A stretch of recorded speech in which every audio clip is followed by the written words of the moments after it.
예민수의 경제 토크 이번에는 2차 전지 우리가 궁금한 이야기 또 하겠습니다. 김지훈의 훈훈한 주식 김지훈 대표님 함께합니다.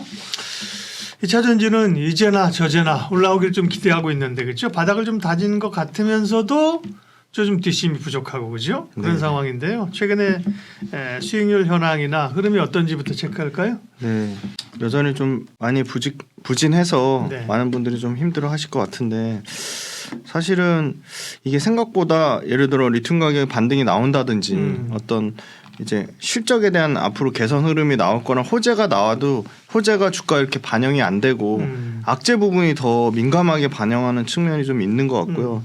그래서 평균적으로는 개별 종목단은 굉장히 튀는 종목들이 있음에도 불구하고 평균 코스피랑 코스닥 지수, 코스닥 같은 경우는 마이너스 평균 지금 오늘 4월 15일 연초 대비 마이너스 한 1% 정도인데 지금 마이너스 2차 전지는 평균 4.7% 상당히 부진한 모습을 나타내고 있습니다. 그리고 최고점 대비로는 52% 정도 빠진 수준이고요. 근데 그 와중에 엔캠 같은 경우는 뭐 300% 정도 수익이 났고 최근에 특징적인 거는 저는 여전히 좀 삼성 SDI 밸류체인 쪽이 수익이 좀 나고 있습니다. 삼성 SDI 밸류체인이 뭐 대략적으로 보시면 삼성 SDI 밸류체인이 보통 뭐 이제 신흥 SEC, 롯데에너지 머티리얼즈 그리고 장비 회사 중에는 이제 뭐 율촌학 율촌학 같은 회사들 그리고 뭐 CIS 이런 회사들 다 삼성 SDI 밸류체인인데 삼성 SDI 밸류체인이 삼성 SDI 자체도 사실은 연초에는 불과 한 달 전만 해도 수익이 많이 났다 최근에 주가를 다 깎아 먹었는데 근데 여전히 좀 그래도 단기적으로는 계속 좀 좋을 거라 보고 있고 요 특징적인 게 SKC 같은 경우는 2차 전지 모멘텀으로 올랐다기보다는 그 자회사 앱솔릭스의 그 차세대 이제 반도체가 플라스틱 기판 대신에 유리 기판으로 교체 얘기가 나오고 있어서 그 유리 기판에 대한 수혜주로 갔다고 보고 있고요. 그리고 양극재 갈 때 전혀 주가가 가지 못했던 이 대주전자재료가 최근에 그 10만 원대까지 회복됐다가 최근에 다시 이제 8만 원 밑에 빠졌다가 다시 9만 원 회복되는 흐름을 보이면서 역시나 이 그 충방전 관련된 이 음극재에 관련된 수요에 대한 실리콘 음극재에 대한 기대감이 상당히 높은 상황이다. 그래서 개별 종목단에 좀 철저하게 차별화된 모습이 좀 나타난다고 보고 있습니다. 그러니까요. 최근에 뭐 이슈들은 좀 있었어요. 말씀하신 것처럼 리튬 가격도 조금 올라온다는 기대감이 있었는데 뉴스 나오다가 또 뉴스가 사라졌고 그죠? 지난번에 그 배터리데이 하면서 인터배터리 하면서 전고체 얘기 나가지고 그죠? 전고체 관련주들이 한번 쫙 올랐다가 또 대표적으로 삼성 SDI부터 해서 그죠? 관련주들 또 좀 인기를 잃었고 엔캠이야 뭐 워낙 잘 갔다가 또 빠졌다가 올라갔다 변동성이 사실 큰 상황이고 그런 상황인데 그러니까 전반적인 본격적인 뭐 회복이 총체적으로 뭐 또 대표적인 양극재나 이런 쪽으로 일어나지는 않는 상황이거든요. 네, 맞습니다. 결국 이제 수요단에서의 회복, 그다음에 실적 개선이 언제 이런 건데 수요는 계속해서 보면 조금 전기차 EV 쪽으로 하면 조금 부진한 거죠. 지금 전체 배터리 사용량 관련돼서 23년도에 예를 들어 60%대 성장이 나왔다면 24년도에는 지금 뭐 최대한 보수적으로 보는 데는 뭐 16%까지 얘기하는 데가 있고 평균적인 성장률은 20%니까 55% 60% 성장하다 20% 성장률도 사실은 적은 성장률은 아닌데 이 60%라는 성장률을 보다 보니까 20%가 완전히 이제 눈이 안 차는 수준인 거고요. 그러면 모든 그 배터리 업체랑 모든 소재 업체들이 올해 다 20%만 성장하는 건 아닙니다. 평균치가 그렇다는 얘기고요. 그 와중에 이제 그 오버 성장하는 회사들이 있는데 그거는 어떤 완성차 업체의 밸류체인에 따라 다른 것 같고요. 일단은 순수 전기차 판매량이 2월 달에 미국에서 물론 이건 하이브리드 포함입니다. 하이브리드 포함해서 대략 27% 정도 성장이 나왔는데 하이브리드를 또 빼면은 순수 전기차 BEV 같은 경우는 2% 정도 감소가 나왔거든요. 마이너스 2% 정도. 하이브리드에 대해도 이제 배터리가 들어가니까. 그렇습니다. 하이브리드 같은 경우는 그 BEV 순수 전기차의 15% 정도 수준만 보시면 되거든요. 근데 이걸로는 결국은 미국이나 유럽의 탈탄소 조건을 만족시킬 수가 없습니다. 그러니까 일시적인 대체 수요라고 보고 있기 때문에 결국은 BEV로 갈 건데 BEV가 언제까지 둔화될 거냐. 지금 1분기에 지금 LG엔솔 실적 나온 거 보면은 이익 깨지는 거는 그렇다 치더라도 매출이 전년 대비 30% 감소했거든요.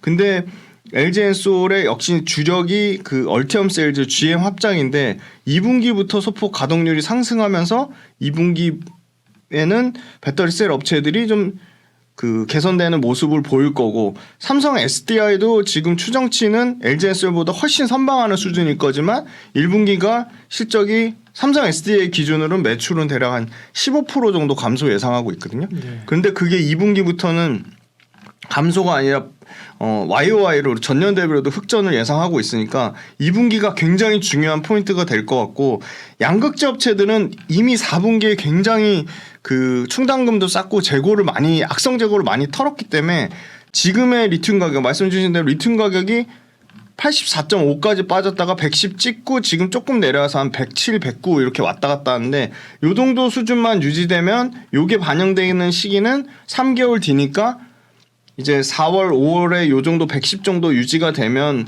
8월달, 9월달엔 훨씬 더 좋은 실적이 나오는 거죠. 근데 지금 빠르게 예상하는 데는 양극재 업체들은 일단 4분기가 워낙 나빴기 때문에 재고 조정을 거쳤던 4분기를 넘어서 올해 1분기부터 당장 좋아진다는 얘기가 있지만 그거는 조금 시간은 걸릴 것 같고 그래서 2분기부터 흑자 폭이 상당히 확대될 거라고 보고 있는데 그럼에도 불구하고 사실은 아까 말씀하신 수요 때문에 계속적으로 실적이 좋아져도 막 드라마틱하게 실적이 개선되는 흐름은 아니어서 계속 이 숫자에 대한 부담감을 좀 가질 것 같고요.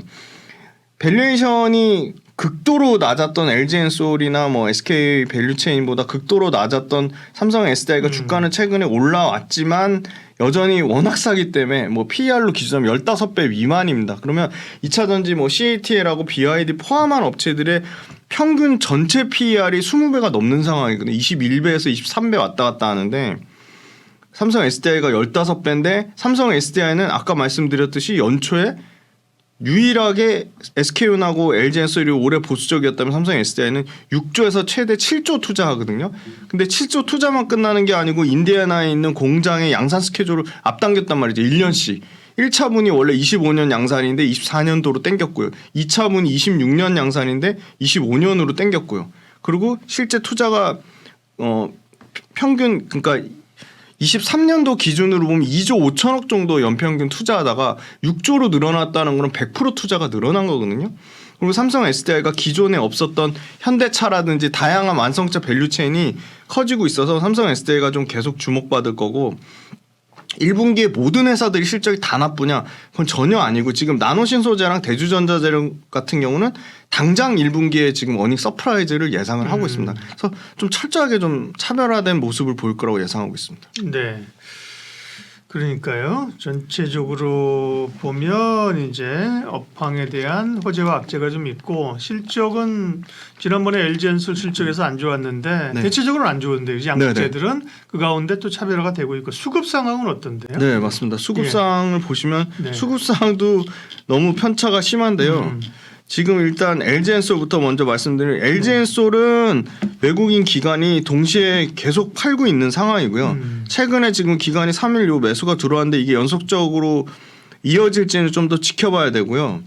삼성 SDI는 기관 쪽하고 외국인 쪽이 열심히 사다가 최근에는 샀다 팔았다를 하는 측면은 있지만 이 삼성 SDI 최근 요 외국인 지분율을 보시면 보유율을 보시면 42%까지 올라왔습니다. 그래서 이 42% 올라왔다는 건 최근에 주가를 견인한 건 외국인 수급으로 견인한 모습이 상당히 크고요. 포스코홀딩스는 LG엔솔이나 삼성 SDI보다는 최근 수급이 훨씬 좋은 상황입니다. 포스코홀딩스 같은 경우는 최근에 외국인 기관 동시 순매수가 요 빨간색 특히 기관 쪽에서 매수가 많지만 최근에는 외국인 수급도 좀 들어오고 있다는 거고요. 이 지분율이 상당히 의미 있는데 27.4%라는 얘기는요.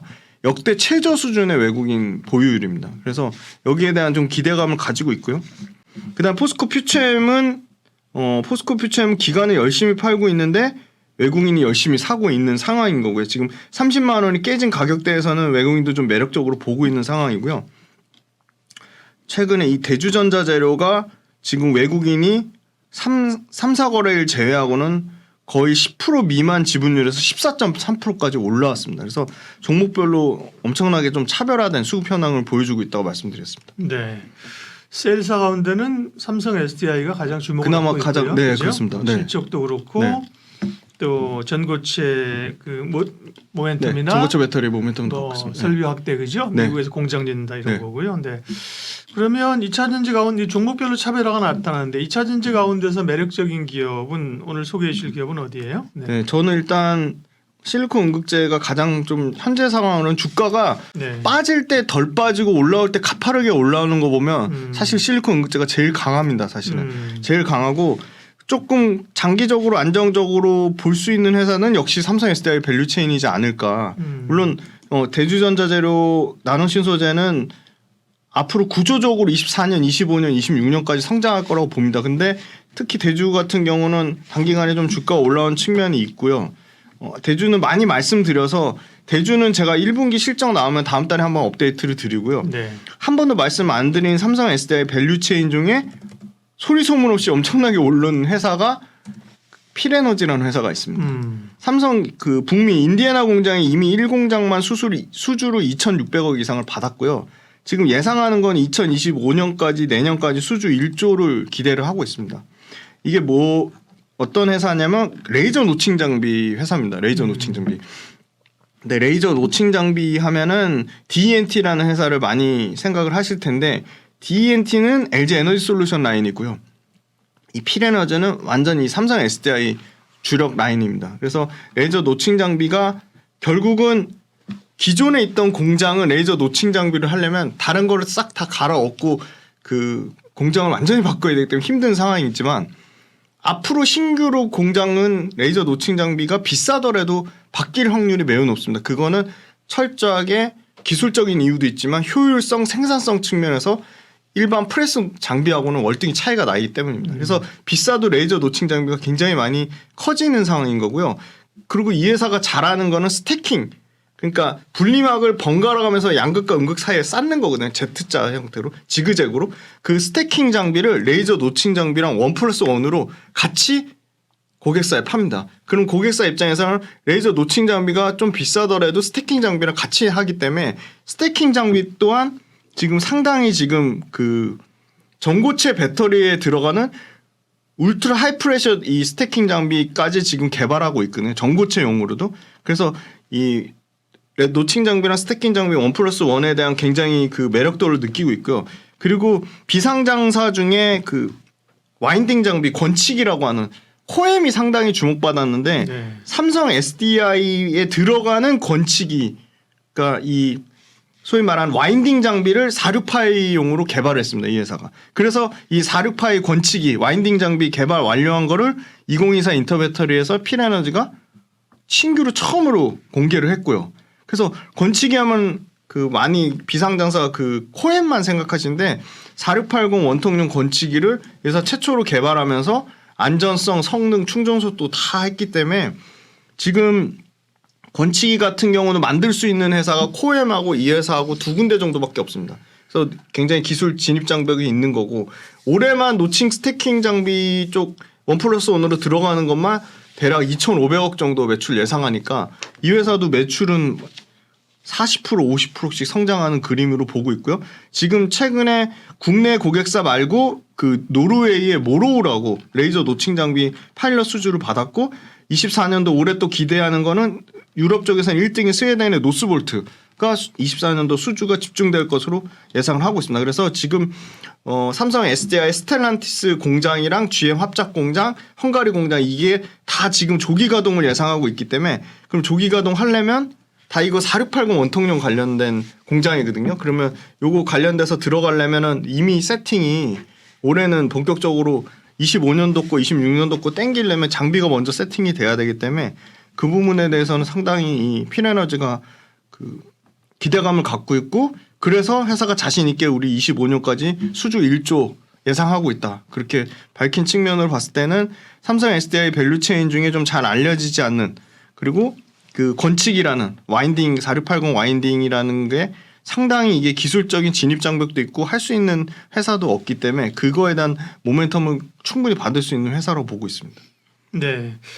2차 전지는 이제 오늘 필에너지라는 장비 업체 필옵틱스가 생각나는데 필옵틱스가 여기 이제 또 지분 대주주네요. 그죠? 맞습니다. 네. 필옵틱스는 그 디스플레이 장비가 메인인 회사고 필옵틱스의 2차 전지 사업 부분만 떼낸 게 필에너지이기 때문에 2차 전지 모멘텀으로 보면 필에너지를 투자하는 게 맞습니다. 네. 2차 전지 장비 가운데 필에너지. 근데 이제 하나 있는 궁금증이 이거는 벌써 장비 업체는 장비 업체까지 좋아질 때가 됐나? 그럼 장비 업체가 먼저 들어가니까 그렇죠. 선반영되는 건가요? 선반영 측면이 있고요. 네. 필에너지 같은 경우는 4680 원통형 건치기 그다음에 스태킹 장비 이 아까 말씀드린 레이저 노칭 장비는 업황도 업황이지만 기술적인 이유에 있어서 쓰여지는 부분이 있기 때문에 기존 거를 교체하는 수요가 상당히 있을 거라고 보고 있기 때문에 그 부분에 대한 거 그리고 지금 2차 전지 장비 업체들이 아까 유럽 스웨덴의 노스볼트도 말씀드렸는데 업황 자체가 조금 부진해도 네. 장비가 지금 들어갈 수 있는 게 한국, 중국, 일본 3개밖에 없거든요. 일본은 굉장히 보수적이고 중국 장비 썼다가 그 유럽의 무슨 그러니까 미국의 IRA법, 유럽의 CRMA법하고 무관하게 유럽에서 중국산 장비 썼다가 품질이나 이런 부분에 문제가 상당 부분 생겨서 당장 그걸 교체 수요를 필요로 하는 부분이 상당히 많이 이슈가 되고 있습니다.